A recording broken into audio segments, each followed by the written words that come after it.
আজি রাম মন্দির তৈরি করেছে এইগুলো আমার অরঙ্গজেবের দেওয়ার মাটি হয়। আজি অসমত কামাখ্যা মন্দির মই আহ্বান চ্যালেঞ্জ করে এখানে মাটি আমার অরঙ্গজেবের দেওয়ার মাটি হয়। আহোম সকলে কি করেছে? আহোম সকলে একো করা নাই। তেওঁলোকে লবি রাজনীতি করেছিলে, রাজনীতি করেছিলে, নাচিত বৰখন লবি ৰাজনীতি কৰিছিলে। আজি কয় যে দেহতকে মমাই ডাঙৰ নহয়, আপোনালোকে দেহত গণে যে মমাই ডাঙৰ নহয়, তোমালোকে লাচিত বৰখনে কি কৰি গৈছিলে? আজি অপমান কৰিব, আমি আঙ্গুল চুচি থাকিম, আমাক জেলে ভৰাই দিয়ক, আমাক গুলি কৰি আমি ভয় নকৰো। আই ডোন্ট কেয়ার।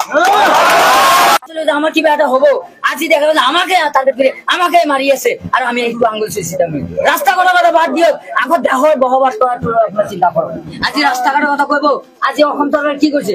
একো করা নাই। গতিকে আমি যে শান্তির মাঝে জীয়াই থাকিব নোৱাৰো, আমি ৰাস্তাঘাট দিয়ে কি কৰিম, স্কুল কলেজ দিয়ে কি কৰিম, মেডিকেল দিয়ে আমি কি কৰিম? কৰিবলৈ প্ৰয়োজন আছে? আমি শান্তিৰ মাঝে থাকিব নোৱাৰো, আমাৰ এইবিলাক প্ৰয়োজন আছে? আমি যদি আগুৱাই যাব নোৱাৰো, আমি যদি হিন্দু মুছলমানৰ লগত মিলা হিচাপে থাকিব নোৱাৰো, এইখন চৰকাৰৰ লগত যে আমি মিলি থাকিব নোৱাৰো, এইখন আমাৰ প্ৰয়োজন আছে? আমাৰ উন্নতিৰ প্ৰয়োজন আছে নেকি?